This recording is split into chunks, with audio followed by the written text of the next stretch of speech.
사연 읽어주는 남자 동네 오빠입니다. 저는 올해 나이 41살 미혼남이고요. 제 여친은 올해 56살 이혼녀입니다. 나이 차이가 많이 나죠. 1년 전에 저는 모텔에서 밤을 새며 야간 카운터 일을 했었고, 여친은 낮에 출근해서 모텔 방 청소 일을 했었습니다. 제가 약간 먼저 들어왔었고요.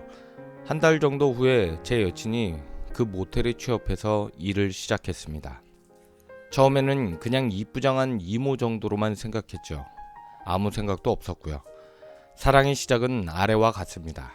당시 모텔 방 청소는 제 여친과 한 남자 이렇게 두 명이 청소를 했었는데, 그 남자가 여친이 들어온 지 일주일인가 후에 저에게 와서 청소 이모, 즉 지금의 제 여친이죠.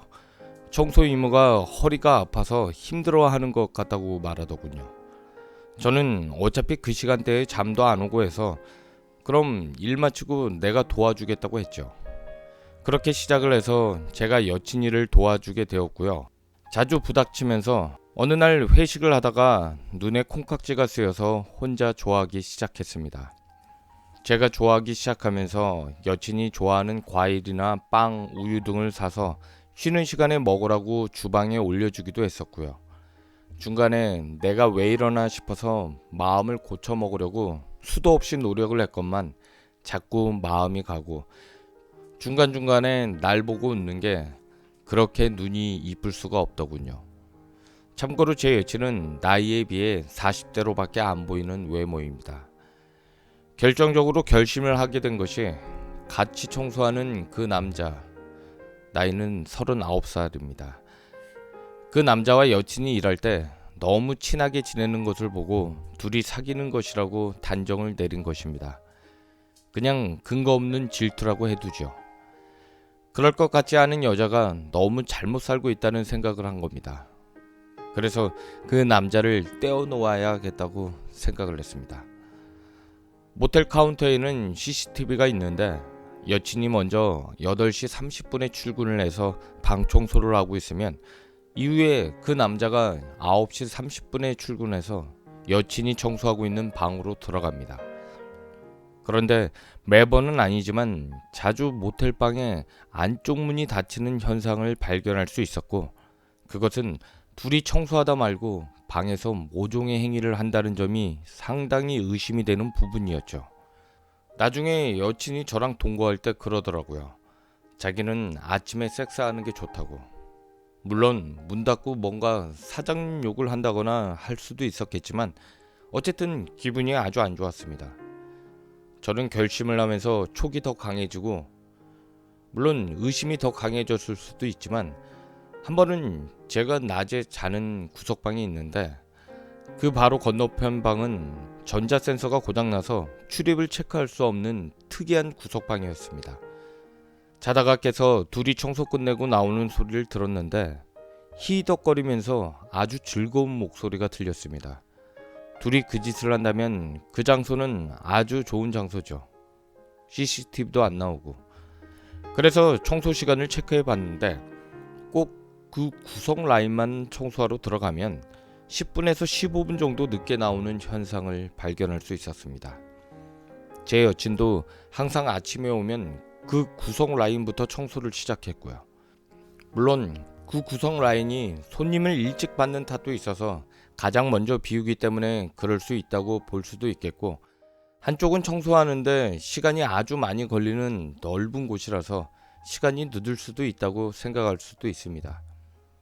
그건 그렇고, 한 번은 이 남자에게 내가 청소 이모를 좋아한다고 말했더니 이 친구가 한다는 얘기가, 제가 한 가지만 말씀드릴게요. 제가 35살 때 46살 아줌마랑 사귄 적이 있거든요.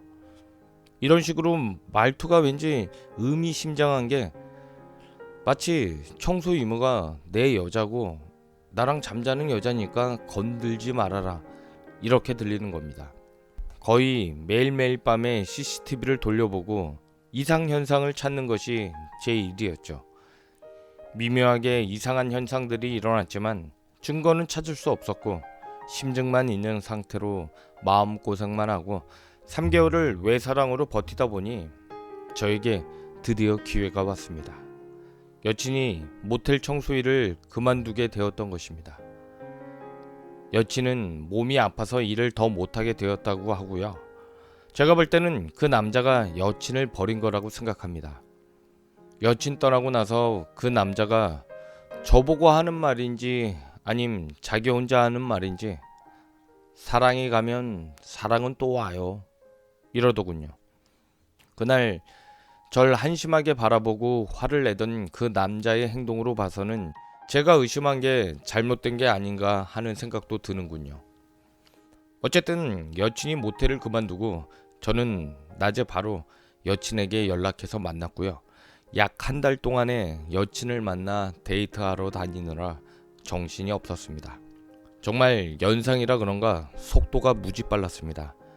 세 번째 만나는 날 비디오방 가서 키스를 했고 네 번째 만나는 날 지방의 모텔까지 가서 잠자리를 했습니다.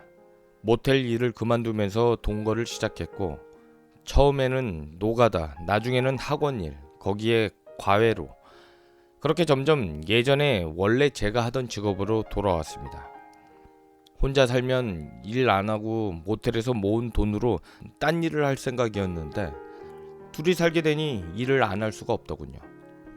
우린 정말 서로 사랑했고 하루에 잠자리를 4-5번씩이나 하고 다녔습니다. 난 그녀가 있어서 삶의 의미를 다시 찾을 수 있었습니다.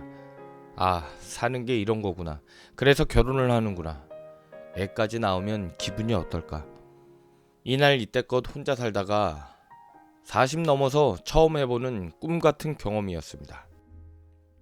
하지만 그 행복은 오래가지 않았습니다. 물론 어둠의 그림자는 저로부터 시작됐다고 믿고 싶습니다. 그 청소할 때 그 남자와의 관계를 여친에게 물었던 것이 화근이었습니다. 만나고 2달째인가 그랬었습니다. 그때 여친은 무지하게 화를 냈었고 얼굴이 빨개지고 야수같이 변하더군요. 정말 무서웠습니다. 그래서 그 이후로는 한마디도 그 이야기를 꺼내지 않았었습니다. 그렇게 넘어가는 듯 했죠. 그런데 어느 날 제가 술 먹고 늦게 들어온 날 집에 없더군요. 전화를 해도 안 받더니 그 다음날 아침에 들어오길래 어디 갔다 왔냐고 물었더니 요 앞에 여관에 가서 자고 왔다고 하더라고요. 물론 제가 주사가 있고 여친이 주사를 싫어한다는 것을 알고 있었고 여친이 주사 부리는 꼴 보기 싫어서 나갔다는 말도 이해는 됩니다.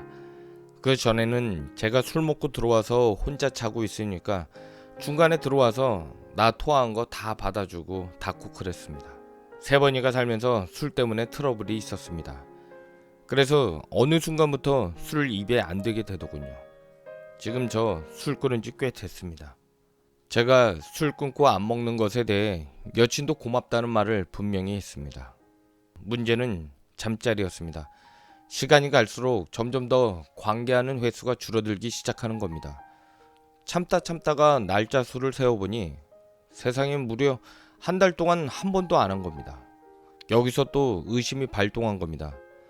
분명 낮에 나 일할 때 그 청소부 만나고 그걸 하고 와서 피곤해서 내지는 몸에서 아직 물이 다 안 빠져서 나를 거부하는 거다. 나랑 얼마나 했다고 허리가 아프다고 거부를 하나. 물어볼 수도 없고 증거도 없어서 그런 상태로 참는 상태로 계속 진행하다 보니 저의 그런 불편한 마음이 얼굴에 드러나기 시작했나 봅니다. 사실 의심을 하면서도 제가 무슨 생각까지 했느냐 하면 남자 있어서 그 남자랑 관계하느라고 바빠서 나랑 안 해도 좋다. 먹고 사는 거 걱정 없이 만들어 줄 때까지만 내 옆에 있어라. 1-2살도 아닌데 자기가 알아서 하는 거지. 자기 인생인데 내가 싫어도 좋아. 내가 좋은 걸 어떡하냐. 뭐 그렇게 참다가 어느 날 집에 와보니 여친이 집을 나가고 없었습니다. 아참 집 나가기 3일 전인가 전화로 울면서 힘들다고 하더군요. 사실 나도 무지 힘든데 어쨌든 전화를 해봐도 안 받고 문자를 해도 안 받고 그것을 달래서 집 나간 지 일주일 만에 충청도 지방에 올케 집에 있다고 해서 제가 차를 끌고 가서 데리고 왔습니다.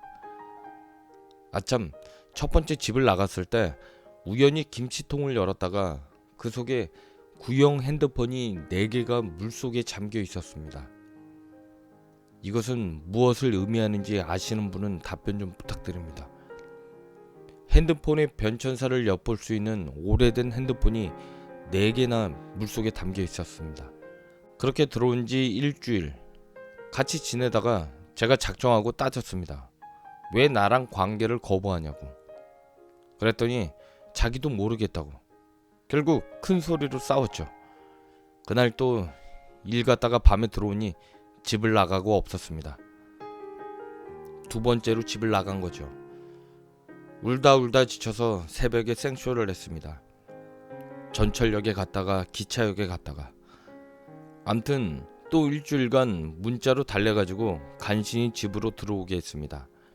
여친은 지방의 모텔에 청소를 하러 갔다가 취직은 하긴 했는데 같이 일하는 중국인들 등살에 못 이겨서 그냥 그 자리에서 나와서 일거리를 또 찾다가 우리 집 근처 모텔에 일이 있다고 해서 그쪽으로 가려고 했다가 갑자기 제가 전화하는 바람에 자기도 모르게 집으로 들어왔다고 하더라고요. 두 번째 나갔다가 들어온 날 이튿날에 관계를 가졌습니다. 여친이 일주일에 한 번씩만 관계를 하자고 하더군요. 저야 감사하죠. 그런데 첫 번째 주는 관계를 했는데 두 번째 주는 또 저를 밀쳐내더군요. 서운한 나머지 한숨 푹푹 쉬고 새벽에 담배 피러 나갔다 오고 사실 여친이 이런 저의 행동을 싫어하는 것을 알아서 이틀인가 그러고 말았죠. 그냥 밝게 웃으려고 노력했습니다. 잠자리보단 옆에 있는 게 중요하니까. 그러나 이상하게 평소 표정이 매우 안 좋고 가만히 있다가 울먹거리고 왜 그러냐고 물어보면 자기 마인드 컨트롤 문제라고 딱히 이유 없이 그렇게 안 좋은 표정으로 있더군요.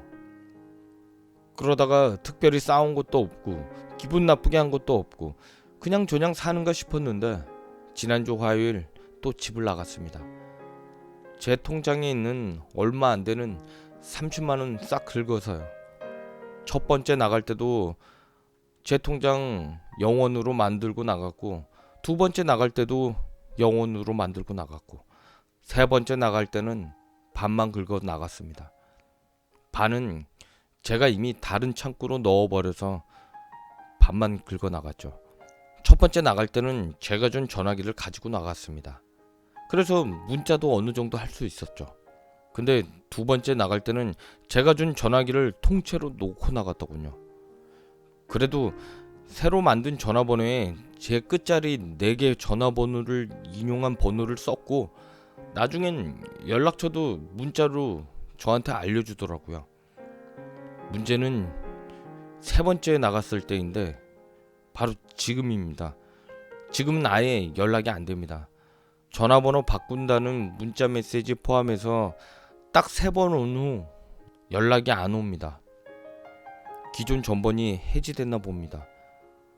계속 문자를 보내고 있기는 한데 허공으로 뿌려지는 것 같습니다. 제 생각을 정리하자면 이 여자는 100% 믿을 수 있는 여자인데 제가 관계를 망친 원흉이라는 생각을 합니다. 그래서 요즘 일주일 넘게 반성하고 있습니다. 반성 많이 하고 있는데 여기 올라온 글 보면 남자가 새로 있기도 하겠다는 생각도 듭니다. 제 여친과 비슷한 경험이 있으신 분들의 조언을 부탁드립니다. 라는 사연입니다. 자, 여러분들의 조언이 필요합니다. 동네 오빠입니다.